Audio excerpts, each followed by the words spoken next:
Colon cancer রোগী কি খাবে, কোলন ক্যান্সার রোগীরা কি কি সাবধানতা অবলম্বন করবে, মানে কাদের হতে পারে, এই ধরনের বিভিন্ন প্রশ্ন আসে আমাদের কাছে।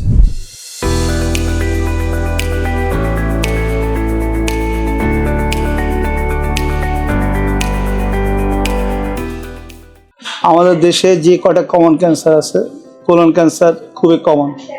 নারী পুরুষ যে কারো এটা হতে পারে, এমন দুটারই এটার হার আমাদের দিনকে দিন বাড়তেছে।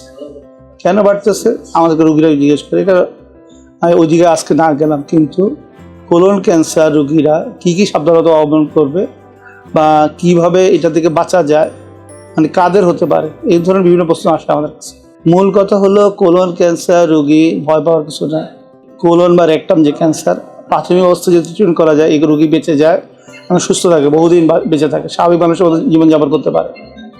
আপনার চেষ্টা করবেন যাদের ফ্যামিলিতে হিস্ট্রি আছে কোলন বা রেকটাম ক্যান্সার হয়েছে, অন্য কোনো ক্যান্সার হয়েছে, তাদের একটু সাবধানতা অবলম্বন করলে, কোলন ক্যান্সার ট্রিটমেন্ট করলে আপনি ইনশাআল্লাহ ভালো থাকবেন। কোলন ক্যান্সার রোগী মানে কী কী খাবে না, একটা প্রশ্ন আসে আমাদের দেশে, যেটা দেখা স্মোকিং তো করবেই না। নাম্বার 2 হলো অ্যালকোহল জাতীয় খাওয়ার পরিহার করতে হবে। আর যারা পানের সাথে জর্দা পাতা, তামাক পাতা, গুল এগুলা খায়, তাদের এগুলা অ্যাভয়েড করা উচিত। আর সবচেয়ে আরেকটা জিনিস যেটা নিয়ে অনেক বিতর্ক, সেটা লাল মাংস। হ্যাঁ, কোলন বা রেকটাম ক্যান্সারের রোগীদেরকে আমরা বলি যে লাল যেটা, একদম ওই মাংসটা আপনারা অ্যাভয়েড করুন। আপনারা মাংস খেতে পারেন, অন্য মাংস খান।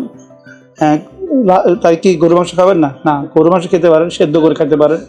চাইনিজে যেরকম করে রান্না করে, সেদ্ধ করে ওরকম করে খেতে পারেন, এতে ভয় পাওয়ার কিছু নেই। আর হলো প্রচুর পরিমাণ পানি যাতে বেশি খাবেন। কোলন ক্যান্সার রোগী কী খাবে আরেকটা প্রশ্ন আসে। হ্যাঁ, তারা শাক সবজি, ফলমূল, তাজা শাক সবজি, তাজা ফলমূল এগুলো বেশি খাবে, প্রচুর পরিমাণ পানি জাতীয় খাবার খাবে। আর যদি ডায়াবেটিস থাকে, অবশ্যই ডায়াবেটিস কন্ট্রোল করে রাখা উচিত, এটা হলো কথা।